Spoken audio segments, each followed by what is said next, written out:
Hello, hello, my cozy and creative owlets. Welcome back to my little art studio and to another cute color along. If you're new here, my name is Melanie and I'm the artist behind the Swimming Owl. Hi, that's me. Today we are coloring in my newest coloring book, Charming Escape. And if you don't have this book yet, you can get a printed copy or a digital download copy from my website or in my Etsy shop.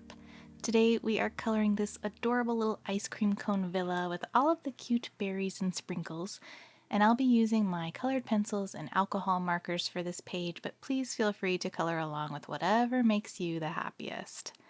The first thing I am doing is looking at the color reference I made in the app Procreate on my iPad and then shopping for my marker colors that are somewhat close to the color plan that I created. I like creating a loose plan on my iPad like this when I'm doing a page with a lot of elements on it, like this one, because sometimes I have trouble keeping things pared down or simplified, and I will just choose way too many colors to start with, and then everything starts to look disjointed and chaotic. So for today, I knew I wanted to use a lot of pinks and purples because I'm feeling really inspired by all of the spring blossoms on the trees outside my home, like our amazing pink crabapple trees and the purple lilacs. So that's what I let inspire my color palette today, or to at least get me started. So I knew I wanted to lean heavily into the pinks and purples. Before I jump into putting the color directly on the coloring page, two important things. One, make sure you have tucked a piece of cardstock or extra pages in between your papers if you're using alcohol markers to prevent any bleed through. And two, it's always a great idea to create a little swatch sheet to the side of your page where you can test out your colors before putting them on the page. And also this creates an interesting little piece of paper you can save if you decide you really liked this color palette and want to use it again. You can kind of reference this little page. So I tested out all of my colors on the side, and then I can also test my colored pencil colors on the top of those little swatches later, which I really enjoy that process, and it eases some of the stress I may feel over choosing colors. As I chose these alcohol marker colors, I found myself trying to push myself out of the comfort zone of my more like pastel base colors, my favorite pinks, purples, and greens. I tried to push myself to choose more saturated, darker colors to begin with, because part of me was, one, wanting to use the colors that I don't use out of like wanting to be fair to the other colors and not using up my favorites too quickly, but also wanting to challenge myself a little bit.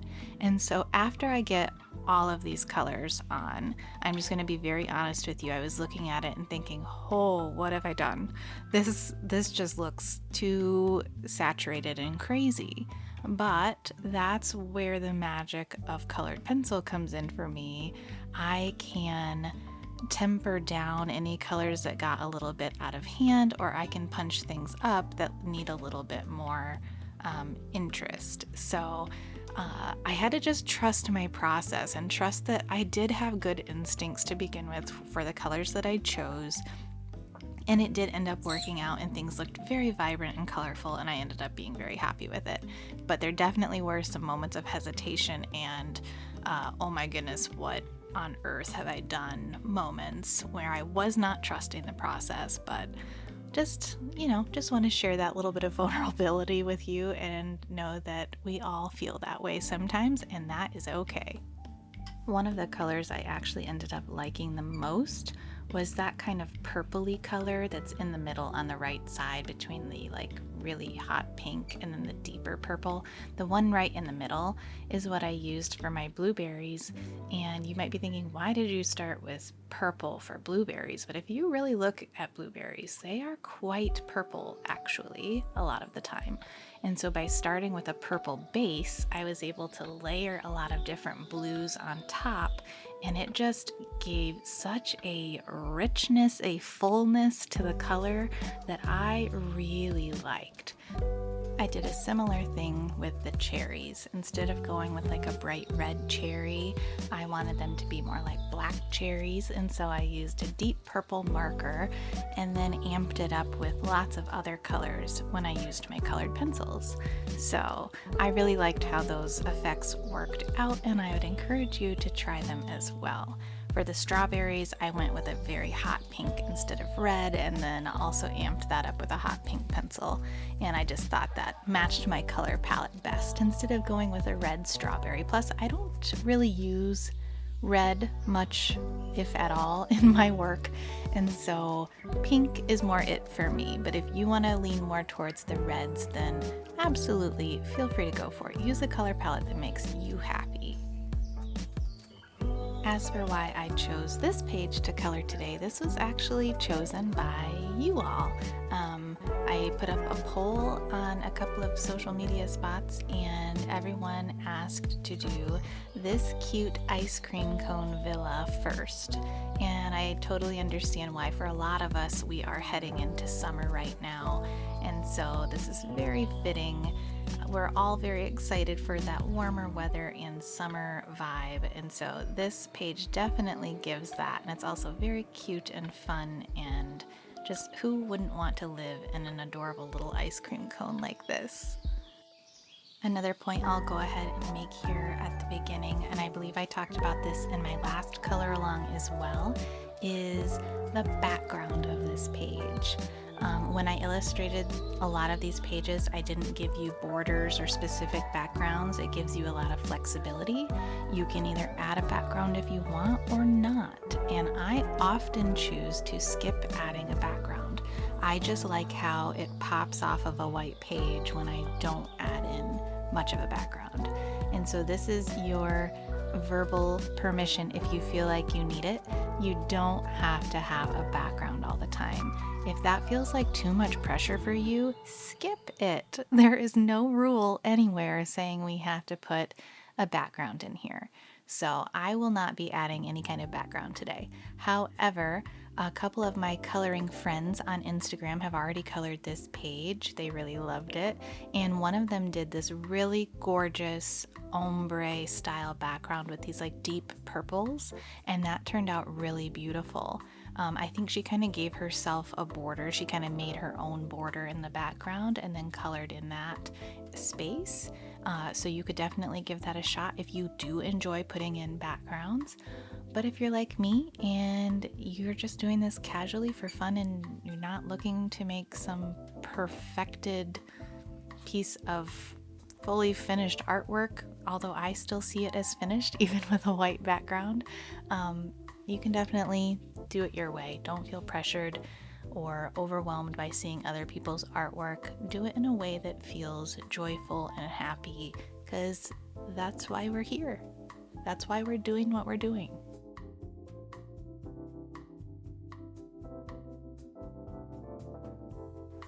To speak on perfection for just a second, I don't know how big of a screen you're watching this on, but if you pay close enough attention, you're going to see that my markers are bleeding over the lines all over the place.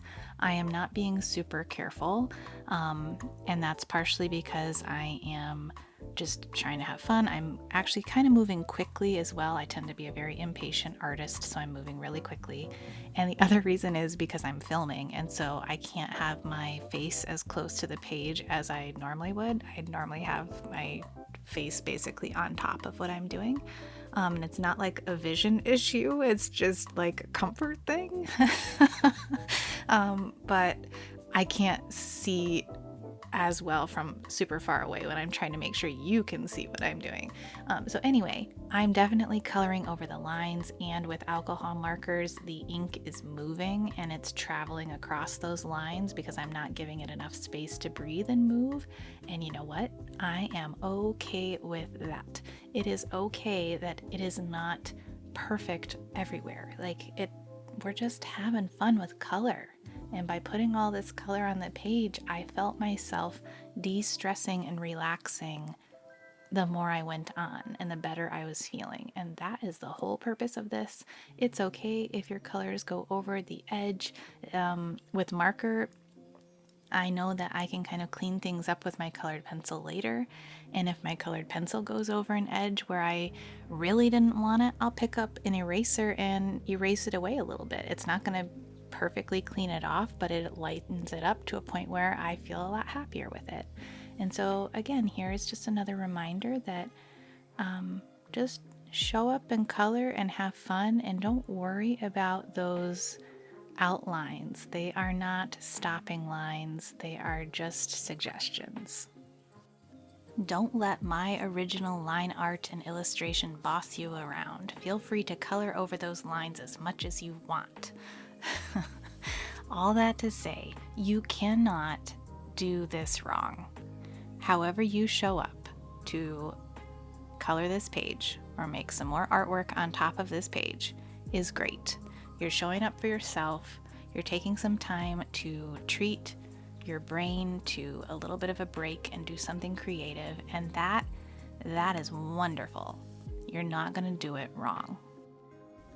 I think that's why a lot of my coloring friends that I have met online over the last few years love digital coloring pages so much. The ability to print out their page more than once if they need to.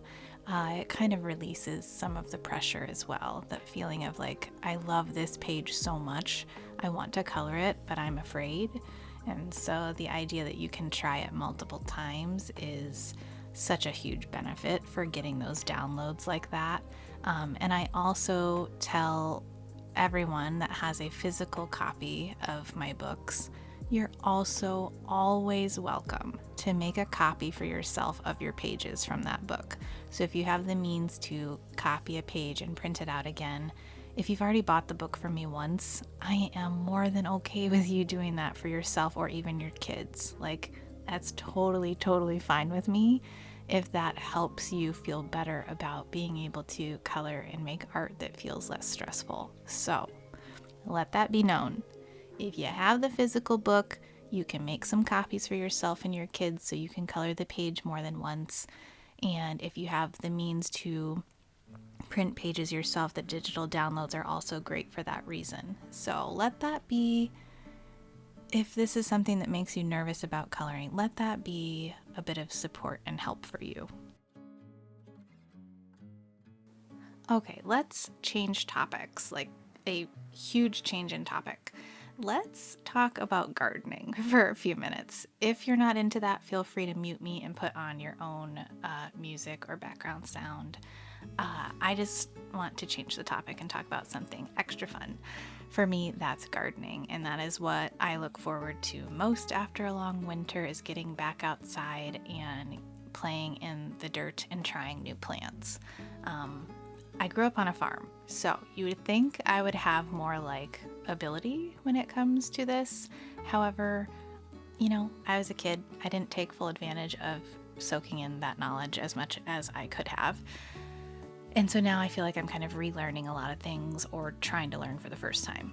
And this year, one thing I am trying, which I'm very excited about, not sure why it took me so long to give this a go, but I have some raised beds in my garden that I put together myself. And this year in those raised beds, instead of just vegetables in there, I'm also putting flowers in around the vegetables to help with more of like the pollination and encouraging those friendly critters to help my vegetables a little bit more. I have flowers in my garden, but I have them in a completely separate like corner of my garden. And so this year I thought, well, why not actually incorporate flowers into the actual raised beds as well? Get them even closer to those vegetable plants and see what happens. It's going to be a fun experiment, and it also just looks pretty.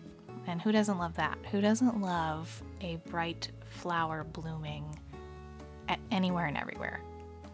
I'm obsessed with flowers blooming everywhere. They, as I already showed you in this video, they're a huge source of inspiration for me. So I'm just very excited about trying this, and I can't wait to see what happens. If you are a gardener, you love to garden, feel free to throw all the tips below. I am in a colder zone, so like we have a very, very short growing season. We basically get June, July, August, maybe some of September, and then we just start getting really unpredictable weather. And so I have a very short period of time to try things. But if you have any fun tips for me and you feel like sharing, leave them for me below. I've had this garden for over 10 years, and I've slowly been adding to it as finances and time allow. And so I do have a couple of fruit trees.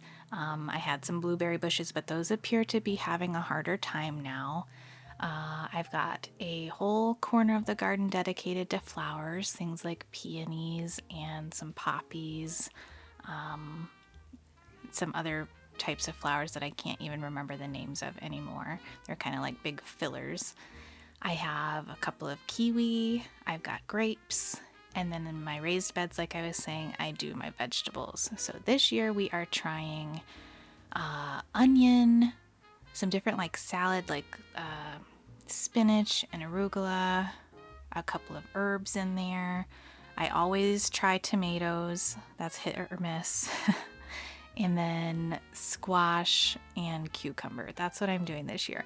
Very excited to see what happens. I tend to struggle with my vegetables every single year, and so I'm hoping this flower trick might help, and also changing up the soil a little bit, putting a little bit more nutrients back into the soil, and just kind of playing around with things. I think that's what I like about it, is that I'm just kind of experimenting and playing, and kind of feels a little bit magical, like what can I create out of here? And have you ever seen that meme where it's like, spent all this money for, you know, one tomato or whatever in your garden? It kind of is like that sometimes for me some years, and then other years I have this huge bounty. So it's it's this fun unknown adventure. You just never know what you're gonna get out of the garden in the Upper Peninsula of Michigan. Here's a fun story for you. So my grapes are a handful of years old now, and last year they had just this huge output. I was very excited. And I tasted a couple off of the vine, and I was like, you know, I think they maybe need just a little bit longer. I'm going to give them a few more days. Well, you know, for whatever reason, over those next couple of days, I just didn't actually make it down to the garden, for whatever reason, life, right? And so when I went down to actually go harvest them all, they were gone. And that would be because there was a bird nesting right above the grapes, and that bird and its family apparently cleared me out completely. And there were so many. Like, what did you do with all of those grapes, bird? Like, I'm all for being friends with you, but like, you could have left me a few, maybe, right? Yeah, not any. Definitely made me sad, but we're gonna try again this year. We'll see what happens.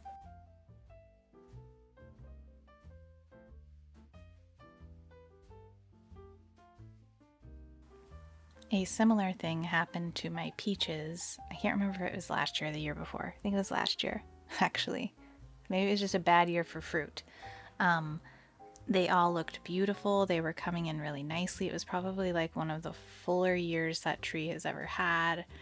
And I had a plan. I had the exact day I was going to go down and pick them all. And then we just got like this freak storm, and it knocked all of them off of the tree pretty much. And in just one night, that was all it took to kind of like ruin them. I got as many as I could off of the ground that were still in usable shape. But wow. It's an unpredictable adventure having a garden, truly. So if you're up for it, share your fun gardening stories too. Make me feel a little bit less alone in some of my sad stories. I want to hear any kind of funny things that have happened in your garden like that. Make me feel less alone. Oh, wait, one more gardening story. I cannot believe I forgot about this already. It just happened. So as I was putting in those vegetables and flowers, my daughter and I were down in the garden. She was over in her corner where she has like a fun little like kind of mud kitchen area, sandbox, fairy garden. She's got her own area to play in. And so she was closest to where this happened. So I'm over in my raised bed area, just head down, doing my thing. And I hear her go, hello? And I look up because I'm like, wait, there should not be any person on our property. Who is she saying hello to? And I look up, and as I do, I see a fox leap out of the side of our property, which is near a highway. So it leaps out over, okay, it's not a huge highway, guys. We live in a small town, but it is what we consider the highway. This fox leaps out and jumps over and runs around our garden.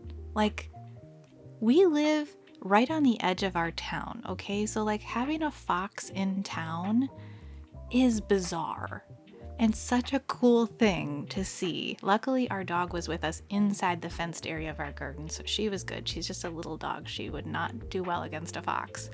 But it was just such a cool and magical thing to have this animal pop up in our yard and run around, and we got to witness it. Like, just so lucky that we were there that morning when that little fox decided to stroll by.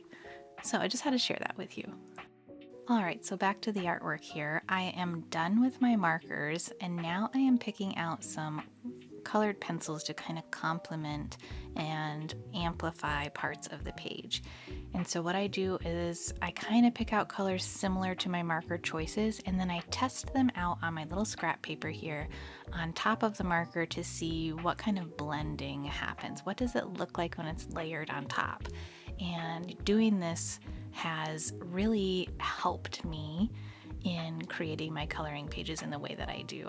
I absolutely love this process now, and I'm pretty sure it will stick with me the more that I color. And if you are not new here, then you know that this is a color I will probably always use. This is that neon hot pink colored pencil by Prismacolor, and I love layering this over the top of things. So it's no surprise that that was one of the first ones that I went for. It definitely amped up that kind of strawberry ice cream feel that I went for. I also used that neon pink on top of the black cherries, which also made them feel very vibrant, and they looked even juicier by putting that color on top for whatever reason. So really liked using that one. And so here is where I am just going to start layering in lots of different color with colored pencils. It gets a little bit chaotic. I bounce around like crazy. I just go to areas that my eye sees as wanting to work on next. What's an area that I'm either drawn to or is bothering me? And so then that's how I work. It's not very methodical. I wish I could give you a little bit more guidance on this. It's just something that's going to come with practice and creation, and the more you color, the more you'll develop your own process for this part.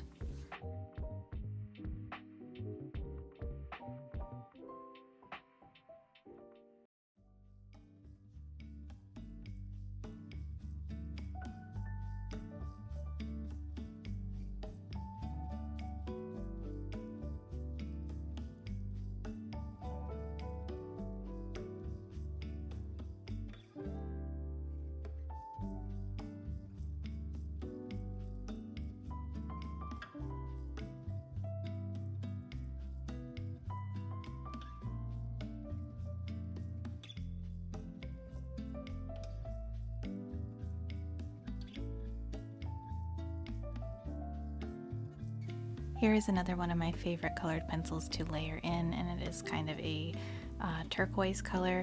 I love putting this color in over the top of marker colors. In my original color plan, I actually had those kind of circles or bubbles up above. They could be stars, bubbles, whatever you're thinking. I had them as kind of a turquoisey color, and then decided not to put that in with the marker. I wasn't totally committed to the idea. And so I still wanted to use that color somewhere in the page, and so I was able to do that with my colored pencil. And so I put that turquoise into the shadowy areas of the leaves, and then I'm also going to layer it in to this ground area here where I'm softening the marker, the lime green marker with the lime green pencil. I'm also going to put the turquoise over the top of this, and I loved how that turned out. So I found a way to put one of my favorite colors in here with the colored pencil. And it might not be something you would ever think to add in there, but boy does it change the vibrancy and just interest in that color. So here's where I'm layering it in.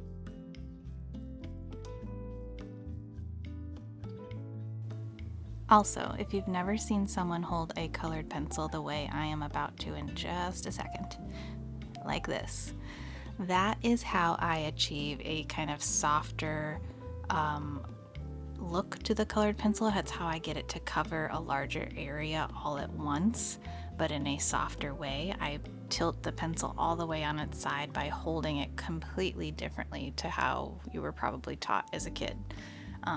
So maybe that might be helpful for you to give that a shot, especially if you're covering a large area or you are attempting a background. Hold your pencil on its side like that so that more of the colored pencil part is intact with the paper or touching the paper at once. You don't have to use just the sharpened point of the pencil. Turning it on its side will cover more area. Ooh, did I love working on these blueberries. I layered up lots of blues, which I already told you, and I was having so much fun working on these little bursts of blueberry. The way that these kind of light blues layered over that darker purple marker was extremely satisfying. I know not all colored pencil will have the same layering ability, but this actually worked out pretty well. I'm sure there are other colored pencils that would have layered even better over the top of this, but I ended up being very happy with the results of these. And the reason I thought to try this is because it's something I like doing in watercolor as well. I like putting a dark watercolor down and then putting a kind of more pastel watercolor over the top and watching what it does. And so I kind of was wondering how this would layer like that with a dark marker and then more pastel colored pencils over the top. And that was why I initially experimented with this however long ago I did. And so I kind of let one art form that I really enjoy influence the way I worked with another. So just some food for thought for you there on maybe there's something that you enjoy doing in another art medium. Maybe there's a way to bring some of those techniques to your coloring as well. I don't know, maybe that could spark some ideas for you. Another quick point I wanted to make as well is that straw that I have in there originally was going to be just purple according to my little iPad plan. But then as I was working with the marker, I ended up thinking like, oh, actually I kind of like purple and white. But then I changed my mind again as I was adding the colored pencil and decided some of this blue and turquoisey colors that I have down below aren't really getting pulled up enough into the top by just having a couple sprinkles. And I thought, well, what if I put it into the straw? That way there's some harmony in this and it doesn't feel like the color doesn't show up in enough spaces. And that's something that I always try to be a little bit mindful of now, is making sure I don't just have, if there's like kind of a surprise color, I don't want it in just one small spot because then it just becomes the one focal point. I kind of like to have it show up in a few different areas, and they don't need to be big areas, but just a few to help that color feel like it really belongs. Okay, Next thing I was very happy with was this lighting effect that I did right here with this really warm yellow. I layered it over the top of some things like the edge of the cone, the door, the plants, the berries that are closest to the light to give a glow, and this worked really, really well. It definitely layered really beautifully over the top, and it's something that I do in my digital art a lot. I put a glow on things at the end with a lighting effect or a blending mode, and I thought, well, surely this could work with my traditional art as well, right? So I tried that. I used this warm yellow colored pencil like a blending mode in my digital art and tried layering that over the top to create the lighting effect on this piece.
So this sweet little coloring page is nearly finished. I did end up deciding to put yellow into my stars in the background. Again, they don't have to be stars. They could be something else if you wanted to. Planets, bubbles, I don't know.